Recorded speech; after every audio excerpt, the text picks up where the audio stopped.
दोस्तों, अगर आप किसी कंपनी में करते हैं जॉब और अगर आपका कटता है पीएफ, तो आज की जो ये वीडियो है वो आपके काफी काम की हो सकती है, क्योंकि आज के इस वीडियो में हम एम्प्लॉय पेंशन स्कीम के बारे में डिस्कस करने वाले हैं, जिसको आप शॉर्ट में ईपीएस 95 भी कह सकते हैं, क्योंकि इसको 1995 में लाया गया था। बेसिकली इस स्कीम के तहत अगर आपका पीएफ कटता है तो जब आप रिटायर्ड होंगे तो आपको हर महीने मिलेगा पेंशन ईपीएस स्कीम के थ्रू। तो कितना पेंशन आपको मिलेगा, इसका कैलकुलेशन वगैरह किस तरीके से होता है, कौन कौन से लोग इस स्कीम के लिए एलिजिबल है, सारा चीज मैं आज के इस वीडियो में आपको डिस्कस करके बताने वाला हूं। तो अगर आपका कोई डाउट वगैरह भी होगा ईपीएफ से रिलेटेड तो आप नीचे कमेंट कर देना, या तो हो सकता है वीडियो के अंदर ही आपका डाउट सॉल्व हो जाए। तो यहाँ पे वीडियो को स्टार्ट करने से पहले मैं बेसिक से स्टार्ट करूंगा। तो यहाँ पे बेसिक सी कहानी यह है कि अगर आप किसी कंपनी में करते हैं जॉब और अगर आपका कटता है पीएफ, तो यहां पे अगर आपका पीएफ कटता है तो आपको 3 तरीके का बेनिफिट दिया जाता है। सबसे पहले बेनिफिट का नाम है ईपीएफ, जिसको सिंपली एम्प्लॉय प्रोविडेंट फंड कहा जाता है। इसके अंदर होगा ये कि जब आप हो जाएंगे रिटायर्ड तो रिटायरमेंट के टाइम पे आपको लमसम में एक साथ मेरा बहुत ज्यादा पैसा मिलेगा, उसको आप ईपीएफ कहेंगे। दूसरा बेनिफिट आपको मिलता है ईपीएस का, यानी कि एम्प्लॉय पेंशन स्कीम। इसके अंदर होगा ये कि जब आप रिटायर्ड होंगे तो आपको ईपीएफ के तहत एक साथ तो बहुत सारा पैसा मिलेगा ही मिलेगा, लेकिन रिटायरमेंट के बाद आपको हर महीने भी पैसे मिलेंगे सिंपली एम्प्लॉय पेंशन स्कीम के थ्रू। तीसरा बेनिफिट आपको मिलता है ईडीएलआई का, यानी कि यहां पे आपके नाम पे एक इंश्योरेंस स्कीम को ओपन किया जाता है और अगर आपका जॉब के दौरान में डेथ हो गया ना, तो उस केसेस में आपके जो ईपीएफ का ईपीएस का बेनिफिट मिला हो तो आपके फैमिली मेंबर को मिल ही जाएगा। उसके अलावा आपके फैमिली मेंबर को इंश्योरेंस का भी पैसा मिलेगा। तो अगर आपका पीएफ करता है तो आपको 3 तरीके का बेनिफिट मिलता है। मेरे हिसाब से ये बात आपको समझ में आ गया होगा। तो यहां पे जो ईपीएफ है ना, एम्प्लॉय प्रोविडेंट फंड, इसके ऊपर मैंने ऑलरेडी एक डेडिकेटेड वीडियो 20-22 मिनट का बनाया है, जिसका मैं आपको ऊपर आई बटन में या तो नीचे डिस्क्रिप्शन में लिंक दे दूंगा, तो वहां से आप उस वीडियो को देख लेना। उसके अलावा यहां पे अगर आपका जॉब के दौरान में डेथ हो गया तो यहां पे आपके फैमिली मेंबर को कितना इंश्योरेंस का पैसा मिलेगा, इसके ऊपर भी मैंने ऑलरेडी एक डेडिकेटेड वीडियो बनाया है। इसका भी मैं आपको ऊपर आई बटन में या तो नीचे डिस्क्रिप्शन में लिंक दे दूंगा, तो वहां से आप उसको देख लेना।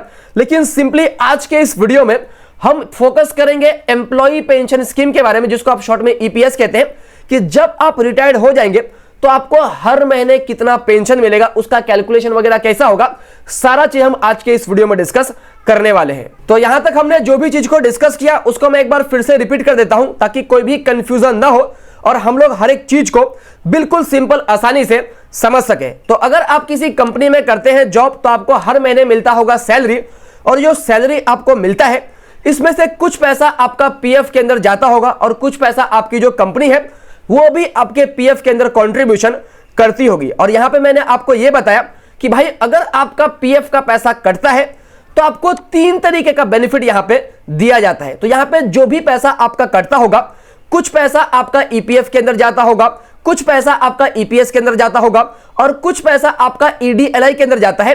तो कितना पैसा आपका पीएफ का कहां पे जाता है, सबसे पहला हम उसको समझ लेते हैं। तो यहां पे जो भी आपका सैलरी है उसका 12% आपका पीएफ में जाएगा, यानी कि एम्प्लॉय का, और उसका 12% एम्प्लॉयर का भी पीएफ के अंदर जाएगा, यानी कि टोटल यहां पे 24% का कंट्रीब्यूशन एम्प्लॉयर और एम्प्लॉय का मिला के होगा। तो यहां पे मान लो कि किसी बंदे का सैलरी है 10,000 रुपए, तो उसका 1200 रुपए एम्प्लॉय कंट्रीब्यूशन करेगा और उसका 1200 रुपए एम्प्लॉयर कंट्रीब्यूशन करेगा।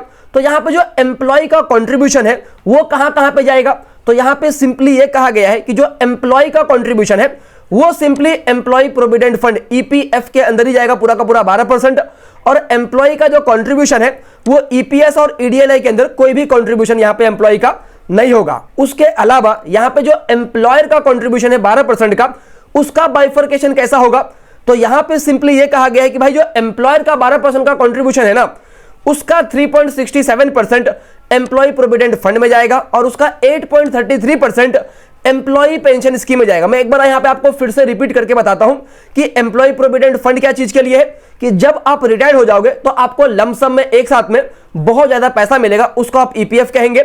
और यहां पे रिटायरमेंट के बाद आपको हर महीने जो पेंशन मिलेगा उसको आप ईपीएस कहेंगे। तो यहां पे अगर मैं 8.33% और 3.67% को जोड़ दूंगा तो यहां पे 12% का जो एम्प्लॉयर का कंट्रीब्यूशन है वो पूरा हो चुका है। अब यहां पे आपके दिमाग में आएगा क्वेश्चन कि फिर ईडीएलआई का क्या होगा। तो यहां पे ईडीएलआई जो आपके नाम पे इंश्योरेंस ओपन किया जाता है, उसके लिए जो आपकी कंपनी है वो अलग से 75 रुपए का इन्वेस्टमेंट इंश्योरेंस के नाम पे करती है। तो आई होप ये चीज आपको क्लियर हो गया रहेगा। अब यहां पे आपके दिमाग में एक और बहुत बड़ा डाउट आएगा कि सर आपने यहां पे मैक्सिमम सैलरी 15,000 रुपया क्यों लिखा है? तो यहां पे ईपीएफ के अंदर सिंपल सा एक रूल बनाया गया है। रूल यह है कि भाई देखो, अगर आपका सैलरी 15,000 रुपए से ज्यादा है तो उस केसेस में जो एम्प्लॉय पेंशन स्कीम के अंदर जो आपका कंट्रीब्यूशन होगा उसके लिए आपके सैलरी को 15,000 रुपया ही माना जाएगा। यानी कि अगर मेरा सैलरी मान लो 1,00,000 रुपया है तो मेरा जो एम्प्लॉयर है वो 12,000 रुपए का कंट्रीब्यूशन करेगा पूरा मिला के। लेकिन यहां पे सिंपली रूल ये कहता है कि ठीक है 12,000 रुपए का आपका एम्प्लॉयर कंट्रीब्यूशन करेगा, बिल्कुल सही बात है। लेकिन यहां पे ईपीएस के अंदर जो एम्प्लॉय पेंशन स्कीम है उसके अंदर जो आपका सैलरी है ना उसको हम 1,00,000 नहीं मानेंगे, उसको हम 15,000 मानेंगे। और यहां पे जो आपका ईपीएस में कंट्रीब्यूशन होगा वो 15,000 का 8.33% होगा, जो कि होता है 1,250 रुपया। तो आपका एम्प्लॉयर 12,000 रुपए का कंट्रीब्यूशन कर रहा है, जिसमें से जो 1,250 रुपए है वो सिर्फ ईपीएस के अंदर जाएगा और बाकी का जो पैसा बच जाएगा वो आपका एम्प्लॉय प्रोविडेंट फंड के अंदर जाएगा। तो मेरे हिसाब से ये चीज अगर आपको क्लियर हो चुका है तो आप वीडियो के नीचे कमेंट करके जरूर बताना। अब हम सीधा चलते हैं आज के अपने असली टॉपिक के ऊपर, जिसका नाम है एम्प्लॉय पेंशन स्कीम, जिसको आप शॉर्ट में ईपीएस 95 भी कहते हैं।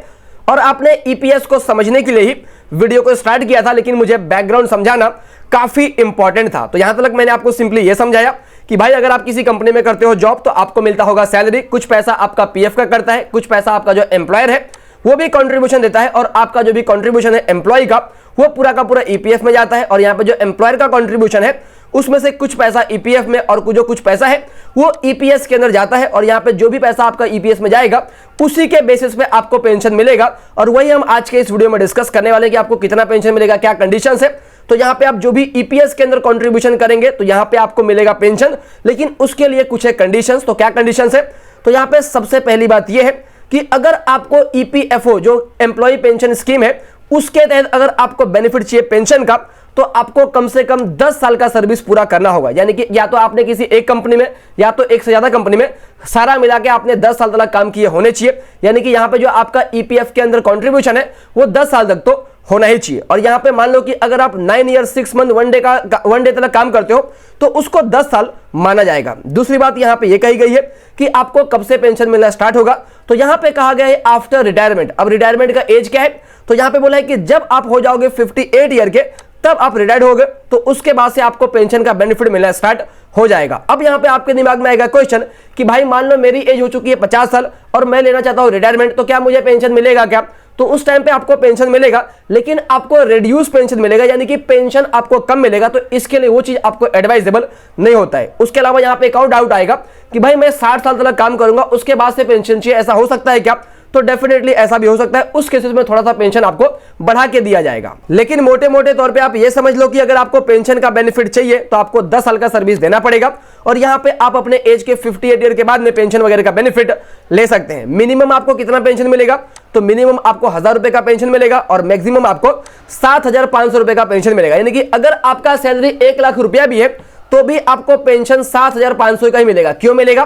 तो यहां पे मैंने आपको बताया था कि भाई ईपीएफ एम्प्लॉय पेंशन स्कीम के लिए आपका जो सैलरी है उसको 15,000 रुपए ही माना गया है। और उसके हिसाब से जब मैं आगे कैलकुलेशन करूंगा तो आपको आगे की बात समझ में आ जाएगी। अब यहां पे मैंने एक इंपॉर्टेंट बात लिखा है कि अगर आप एक ईपीएफ मेंबर है, यानी कि आप एम्प्लॉय प्रोविडेंट फंड के मेंबर है बिफोर 2014, तो उस केसेस में आपको हायर पेंशन का भी बेनिफिट मिल सकता है। यानी कि आप एक ऐसे एम्प्लॉय है जो 2014 के पहले ईपीएफ के अंदर ईपीएस के अंदर कंट्रीब्यूशन वगैरह करते थे, तो कुछ कंडीशंस है जिस कंडीशंस के अंदर आपको हायर पेंशन वगैरह मिल सकता है। सुप्रीम कोर्ट के अंदर केस वगैरह चले थे, इसके ऊपर मैं अलग से एक डिटेल वीडियो लेके आऊंगा, क्योंकि अगर मैं यहां पे बता दिया तो वीडियो काफी कॉम्प्लिकेटेड हो जाएगी। तो यहां पे मोटे मोटे तौर पे आप ये मान के चलो कि अगर आप एक नए नवेले एम्प्लॉय हो तो यहां पे आपके लिए सिंपल सी बात यही कही गई कि भाई 10 साल तक आपने काम करना है, आपके एज के 50 ईयर के बाद में पेंशन मिलेगा, मिनिमम 1,000 रुपया और मैक्सिमम 7,500 रुपए का पेंशन मिलेगा। क्योंकि आपकी सैलरी कितनी भी हो, लेकिन पेंशन के लिए आपका जो सैलरी है उसको 15,000 रुपया ही माना जाएगा। और यहां पे जो सुप्रीम कोर्ट का फैसला है जहां पे आपको हायर पेंशन मिलेगा, उसके लिए आपको मेरा अगला वाला वीडियो देखना पड़ेगा, तब तक के लिए आपको इंतजार करना पड़ेगा। अब यहां पे क्वेश्चन आता है कि भाई साहब मुझे यह बताओ कि पेंशन स्कीम जो ईपीएस है उसका कैलकुलेशन किस तरीके से होता है। तो यहां पे सिंपली फॉर्मूला दिया हुआ है कि आपको जो मंथली पेंशन मिलेगा उसको जो कैलकुलेशन है वो कैसे होगा। तो यहां पे बोला है pensionable salary into pensionable service divide by 70। अब यहां पे आपके दिमाग में क्वेश्चन आएगा कि आखिरकार पेंशनेबल सैलरी का मतलब क्या। तो यहां पे बोला है कि पिछले 60 महीने में यानी कि पिछले 5 साल में आपका एवरेज सैलरी कितना है उसका एवरेज कर दो, वो हो गया आपका पेंशनेबल सैलरी। और यहां पे देखो लिखा हुआ है कि आपका जो मैक्सिमम पेंशनेबल सैलरी होगा उसको हम 15,000 रुपए ही मानेंगे, भले वो 1 लाख हो हमें फर्क नहीं पड़ता, पेंशन के लिए 15,000 मानेंगे। उसके बाद यहाँ पे क्वेश्चन आता है कि भाई पेंशनेबल सर्विस का मतलब क्या होता है। तो यहाँ पे सिंपली बोला गया कि आप कितने समय तक कंपनी में काम करते हो, एक्चुअल सर्विस पीरियड। और यहाँ पे एक बात और कहा गया है बहुत इंपॉर्टेंट है कि अगर आप कहीं पे 20 साल से ज्यादा काम करते हो, यानी कि एक कंपनी है तो उससे ज्यादा कंपनी का मिला के अगर आपने 20 साल से ज्यादा काम किया है तो उस केसेस में आपको 2 साल का बोनस दिया जाएगा। यानी कि जब फॉर्मूला में कैलकुलेशन होगा, मान लो कि अगर आप किसी कंपनी में 20 साल काम किए हो तो उसको 22 साल माना जाएगा, यानी कि इससे आपको थोड़ा ज्यादा पेंशन मिलेगा। अगर आपने किसी कंपनी में मान लो 30 साल काम किया है तो उसको 32 ईयर माना जाएगा। और अगर आपने किसी कंपनी में मान लो 33 ईयर काम किया है तो उसको 35 ईयर माना जाएगा। और यहां पे एक और बहुत इंपॉर्टेंट बात लिखी हुई है कि भाई जो एम्प्लॉय पेंशन स्कीम है ना, उसके लिए जो मैक्सिमम सर्विस पीरियड है उसको हम 35 ईयर ही मानेंगे। यानी कि अगर आप किसी कंपनी में मान लो 37 साल काम किया हो, एक कंपनी में 2 कंपनी में सारा मिला के अगर आपने जीवन में 37 साल काम किया है कंपनीज के अंदर, तो उस केसेस में जो पेंशनेबल सर्विस होगा ना उसको 37 ईयर नहीं माना जाएगा, उसको 35, यानी कि बोला है कि मैक्सिमम जो पेंशनेबल सर्विस होगा वो 35 ईयर होगा। यानी कि मान लो कि अगर आप किसी कंपनी में 35 ईयर काम किए, आपने 20 साल से ज्यादा काम किया, तो उस केसेस में आप ये मत सोचना कि आपको 2 साल का बोनस मिलेगा। 35 ईयर काम किया तो 35 माना जाएगा, 33 किया तो बोनस, लेकिन 35 किया तो 37 नहीं होगा। तो मेरे हिसाब से आपको जो फॉर्मूला है बिल्कुल क्लियर हो गया रहेगा।